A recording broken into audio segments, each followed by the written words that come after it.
We see the story of Jesus going to the cross, and everything seems to kind of be hand in hand. And then there's this one character that seems to interrupt the narrative. His name's Barabbas. We don't even know much about him except that he's a murderer, a leader of an insurrection, a rebel. And why he's even mentioned, sometimes I'm not so sure. It's like, what? This is about Jesus going to the cross. So in this moment, Pilate thinks, I hold the destinies of these two men in my hand. I know the Jews have a tradition that on a holy day, I will release one of the prisoners on death row. Pilate stands on this audacious stage, who now presents Jesus, Son of the living God, versus Barabbas, the thug and rebel. He says, all right, who do you want? This is blasphemy. This has gone too far. There's no comparison. This is a rightful prisoner. A man who should be on death row. He's a rebel against Rome. He leads a rebellion. He murders people. He's a bad man. He's a thug and he's a crook. He deserves the chains and he deserves the crucifixion. Jesus? What has he done but heal, restore, deliver, set free, open blind eyes, open deaf ears, heal the lame and the leper? What has Jesus done? Who do you want? Who do you want, Barabbas? Yeah, give us Barabbas.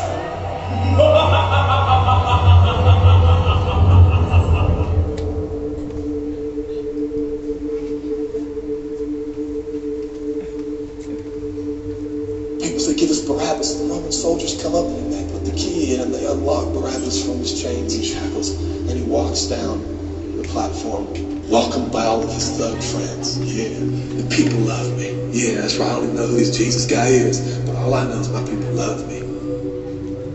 There seems to be no conscience in Barabbas. There's no record of him turning to Jesus and saying, I owe you everything now, for you have set me free. No, I don't see any of that in Barabbas. And God knew that. Jesus stood there, silent, for he knew the will of the Father. He said, it's fine, Father. Let him have Barabbas. For Jesus knew that the Father would have to treat Jesus like Barabbas so he can treat Barabbas like Jesus. Barabbas thought it was the people that set him free. No, no, no, no. It was the love of the Heavenly Father. When I look at this story, I realize who Barabbas really is. That's me. That's you. That's us. And I thought I was reading this the other day, and I felt God speak to me. I love Barabbas. I love him. But God is bad, man. I love him. And I wanted him to go free.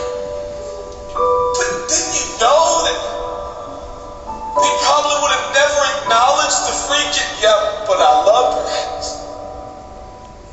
While we were still sinners, Christ died for us. God sent his son for Barabbas, even the one he knew would walk away from Jesus and his free gift and never come back. He loves him. And the nerve, you call the audacity of believers to think, I got saved by grace, but now that I'm in this deep, dark place of bondage, I'm going to work hard to get myself out. What? That's the opposite of the gospel. Are you bound? Are you held under the power of this temptation, this sin? You're like it's controlling you? What are you going to do? I'm going to shake myself free.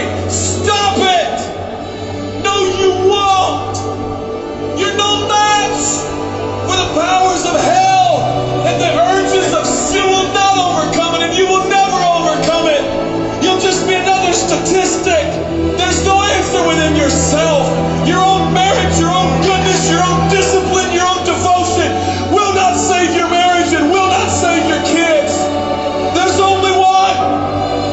And he's the one that took your place. He's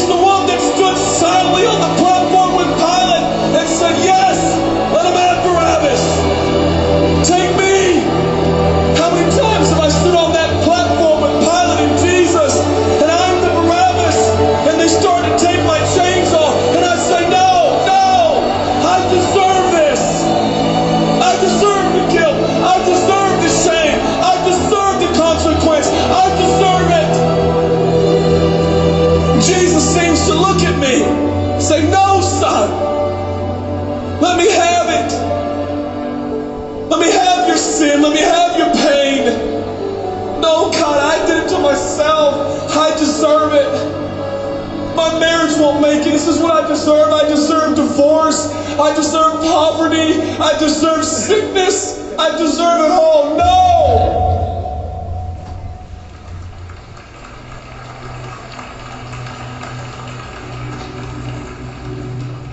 God, I'm so ashamed. Give me your shame. But God, what if I do it again? I'll still be here. Oh, God, I don't want to hurt you. I love you. I don't want to do this anymore. Give me your sins.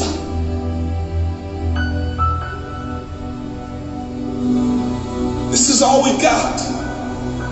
It's all I got. It's all you got. We can play games. We can play church games. We can pretend like some people are better than others and that's why they're blessed. Or we can all come to the honest conclusion that it's God. That it's God alone. The greatest challenge is not your discipline, your devotion, your focus. Your greatest challenge is believing the gospel. Could it be that there's a God with a love so scandalous, so wide, so deep, so vast, so high, so expansive, so welcoming, so inclusive? Let me have your sin, son. Okay. And I give him my sin. I stand in this empty space of forgiveness and acceptance while Jesus walks off to the cross that I deserve. I see him walking to the post to be whipped. As I stand a free man, all the attention is turned now. And I feel the love of God saying, go son, live your life. I'll pay the price. Where did we get off? Thinking that we were gonna set ourselves free. It's still Jesus. It'll always